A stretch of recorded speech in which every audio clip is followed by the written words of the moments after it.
भारतामध्ये पंचायत राज ही व्यवस्था केंद्र शासनाने आणली आणि या पंचायत राज व्यवस्थेच्या अंतर्गत गावोगावी ग्रामपंचायतची निर्मिती करण्यात आली।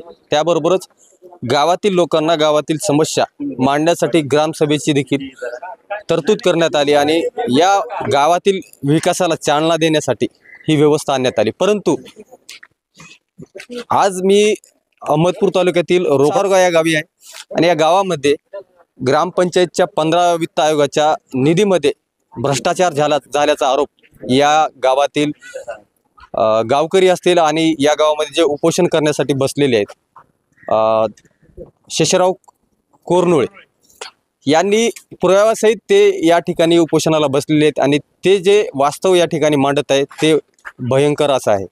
तर आपण या गावातील नागरिकांशी चर्चा करणार आहोत। नेमकं या गावामध्ये कोणती कामं झालेली आहेत आणि कशा पद्धतीने या गावातील 15 वित्त आयोगाचा पैसा हडप करण्यात आलेला आहे हे आपण जाणून घेणार आहोत। तर माझ्यासोबत आहेत या गावातील नागरिक। आपलं नाव काय मामा? रावसाहेब पाटील। आता हे आपल्या हातामध्ये जे 15 वित्त आयोगातील कामाची बिल आहेत हे काम झाले? काम तर गावात कोणतंच झालं नाही। हो तर भ्रष्टाचार सगळा भरपूर करून बसले दोघं। एवढंच की हा भ्रष्टाचार करणाऱ्यावर ती योग्य ती कारवाई होय एवढं पूर्ण गावचं म्हणणं आहे। आता हे आपल्या गावातील नागरिक उपोषणाला बसलेले त्यांनी संपूर्ण अशी माहिती काढलेली आहे आपल्या। काढले की बरोबर। हे काम झालेत का? हे बिल अजिबात नाही, अजिबात एक बी काम झालं नाही गावात ह्या बिलाचं। हे सर्व बोगस आहे, सगळं बोगस आहे। काय मागणी करणार आहेत आपण? काय याच्या चौकशी व्हावी, त्याच्यावर कारवाई होईल। जे ह्याच्यामध्ये दोषी असतील त्याच्यावर योग्य ती कारवाई होईल एवढंच म्हणणं आमचं। आणि त्याला मध्ये घालावं, मोकळं सोडून निघून याच्यामध्ये बऱ्याच ठिकाणी पैसे गावचा विकास व्हावा एवढंच। पैसे गेले म्हणजे कुठले गेले? आमच्या गावचेच गेले। गावामध्ये ग्रामसभा झालीत का आतापर्यंत? कधीच नाही। त्याने 5 वर्षातून आता 4 वर्ष झाले का, त्या 3 वर्षातून एकही ग्रामसभा नाही। मासिक सभा काहीच नाही। आताच त्याला काय की घरगुती जाऊन आमच्या एकत्र झाली नाही। म्हणजे कुठली ग्रामसभा नाही, मासिक सभा काहीच नाही, काहीच गावचा कारभार हे ग्रामसेवक आणि सरपंचच पाहतात। हा दोघच म्हणावते। मी ना आता गावचे पुढाकारी मी येईनच। आता तुमच्या समोर ग्रामपंचायतचे सदस्य आलते, त्यांना आम्ही म्हणलं तुमची जरा मुलाखत द्या तर ते निघून गेले। म्हणजे ह्याच्यावर विचार करा तुम्ही, काय विकास असेल त्या सदस्यालाच माहित नाही। मासिक मीटिंग झाल्या का, हे पैसे कशाचे उचलले ते सदस्यालाच माहित नाही, तर काय करणार आहे गावचा विकास? तुम्ही सांगा, असा विकास असते का? थोडं गावामध्ये तुम्ही बघा फिरून, नाल्या कशा आहेत काय नाही, स्वच्छता काय आहे थोडा, हो का इकडे घुमवा कॅमेरा, हो का तुमच्या पाठीमागे नाली आहे इथं घुमवा। कचरा गाडी आली, कचरा गाडी आणि आमच्या गावाला एक कचरा घंटा गाडी म्हणून गाडी आलेली आहे, ती सरपंचाच्या घरी लावून आहे। जवळपास जशी आल्या तशी त्यांच्या घरीच लावून आहे। त्या गाडीचा फायदा काय गावाला? त्या गाडीचा गावाला फायदा काय? आमचं म्हणणं हे आहे की गावाचा आमच्या ह्या 5 वर्षामध्ये काहीच विकास झालेला नाही। फक्त नावावर कागदोपत्री विकास आहे, ग्राउंड रिपोर्ट काहीच नाही। एका आता शेवाळे नावाच्या ग्रामसेवकाने आपल्या ग्रामपंचायतच्या खात्यामधून पैसे 15,85,000 रुपये उचललेत आणि ते पैसे उचलता येते ग्रामपंचायतला पण भरता येत नाहीत। शासनाला टाकता येईल खात्यावर, पण उचललेल्या लोकांना कसं भरता येईल? येत आहे का सांगा बरं? 14 लाख रुपये परत भरलेत। हो भरले, चोरी उघड पडली म्हणून चोर भरले पैसे आणून, आणि जे शेळक्याने घेऊन चोरी केली त्यांचे पता लागला नाही, ह्याने बी तसंच केले म्हणून उचलले पैसे। शेळक्याचं सपादून गेला, आपलं बी सपादून जाईल, ही भावना होती सरपंचाची ग्रामसेवकाची दोन्ही बी। आता गावच्या माध्यमातून गावचे नागरिक म्हणून या दोन्ही ग्रामसेवक आणि सरपंचावर काय कारवाई? कारवाई आमची तर असं म्हणणं आहे साहेब, त्यांना एकतर सस्पेंड करावं आणि त्यांच्यावर योग्य ते जे कारवाई होते ते कारवाई करावं। समजा आता आपण जे मागणी करतात ते जर पूर्ण नाही झाली तर आपण गाव म्हणून आणि गावातील नागरिक म्हणून काय भूमिका घेणार आहे? आमच्या इथं जे आता उपोषणाला बसलेत की नाही, संपूर्ण गाव त्यांच्या मागे थांबू आम्ही।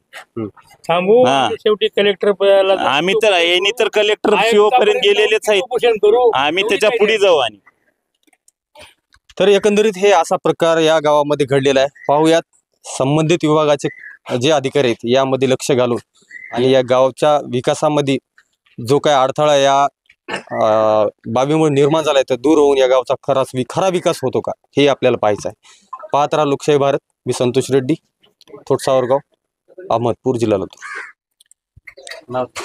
शेषराव शिवमूर्ती कोरनोळे, राहणार सावरगाव थोट येथील मी रहिवासी असून आज माझ्या गावामध्ये ग्रामपंचायतच्या समोर मी उपोषणाला बसलेलो आहे. आज पहिला दिवस आहे आणि या ग्रामपंचायतच्या सावळ्या कारभारामुळं मी सगळी पाहणी केली व सगळी माहिती घेतली व सगळं प्रोसिजरनं मी आज या ठिकाणी उपोषणाला बसलो आहे. या ठिकाणी आमच्या अंगणवाडी याचं काम कुठलं काही झालं नाही ग्रामपंचायतच्या मार्फत. नाली उपसा कुठला झाला नाही. आणि दुसरी गोष्ट, मोटार रिवायडिंगचं असे कामं सांगितली त्यांनी की 70,000 76,767 अशी बिलं आहेत. ही कुठलीही कामं झाली नाहीत. मोटर दुरुस्त करायची म्हणलं तर 3,000 रुपये लागतील मोटर दुरुस्तीला, तर 76,000 रुपये 700 आणि 67,000 रुपये 80,000 रुपये अशी बिलं आहेत त्याचे. हे सर्व चौकशा वरिष्ठ अधिकाऱ्यांनी करावं ही माझी मागणी आहे. आणि हे सर्व झाल्याशिवाय मी उपोषणावरून उठणार नाही. आणि या सर्वाची चौकशी झाल्यानंतर योग्य ती कारवाई या लोकांवर झाली पाहिजे. सरपंचावर झाली पाहिजे, ग्रामसेवक कोण कोण आहेत त्यांच्यावर झाली पाहिजे. अडिशनल म्हणून एक ग्रामसेवक आला होता शेवाळे, त्यांनी सुद्धा 17 लाखाचं 3 दिवसामध्ये अपहरण केलेलं आहे. आणि नंतर मग त्या ठिकाणी आमच्या गावामध्ये चर्चा चालल्यानंतर चर्चेच्या माध्यमातून त्यानं ऐकलं आणि आम्ही जॉब विचारल्यानंतर मला काही माहिती नाही, मी चुकून झाला असं त्यांनी सांगितलेलं आहे.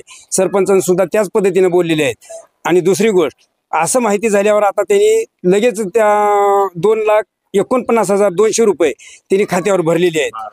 12,49,200 खात्यावर भरलेले आहेत. नंतर 4 दिवसांना आणखी लगेच 2,10,000 रुपये भरले आहेत. अशा पद्धतीने त्यांनी भरणा केलेली आहेत. भरता येत नाहीत नसताना सुद्धा त्यांनी उचलून घेऊन भरणा केलेला आहे. ह्या सर्वांची चौकशी होऊन ग्रामसेवक 2 कुणी अजून अधिकारी कुणी असतील त्याच्यामध्ये तर ते सुद्धा निलंबित व्हायला पाहिजेत. त्यांच्या सुद्धा नोकऱ्या जायला पाहिजे. त्यांच्यात योग्य ती कारवाई व्हायला पाहिजे ही माझी मागणी आहे. एकूण किती लाख रुपयाचा भ्रष्टाचार आपल्या गावात? एकूण 36,85,000 रुपयाचा भ्रष्टाचार आहे. याची पूर्णतः चौकशी व्हायला पाहिजे. ग्रामसेवकाच्या बदली झाल्यानंतर ऍडिशनल चार्जचं जे प्रकरण आहे हे थोडं सविस्तर सांगा. शेळके साहेब गेल्यानंतर ॲडिशनल म्हणून एक महिना तर अगोदर नव्हतेच, नंतर 1 महिन्यासाठी आले. त्यावेळेस शेवाळे साहेबांनी चार्ज घेतला नाही, चार्ज दिला नाही, फक्त ॲडिशनल म्हणून आले. शेळकेकडेच चार्ज आहे आणखी. आता राजगीरवाडा आलेत, आणखीही चार्ज दिले नाहीत. चार्ज देते वेळेस त्यांनी महागल्याच्या ह्याच्यामधून देऊ लागते. राजगीरवाडीनं आता सांगितलं की मी चार्ज घेतलो नाही, माझ्याकडे चार्ज नाही असं म्हणून त्यांनी सांगितलेलं आहे. चार्ज नसताना किती लाख रुपये उचलले होते? 16,85,000 रुपये उचलले चार्ज नसताना. मागणी काय आहे तुमची? माझी मागणी एकच आहे, यांचे योग्य ते चौकशी व्हावी आणि योग्य ते कारवाई त्यांच्यावर व्हावं. फौजदारी गुन्हा नोंद व्हावा. सरपंच असोत, विस्तार अधिकारी असोत, BDO असोत, कुणी असो, यांच्यावर योग्य ती कारवाई झाली पाहिजे. हे सगळ्याशिवाय झालेलं नाही. हे सगळ्याच्या संगनमताने एवढा घोळ झालेला आहे.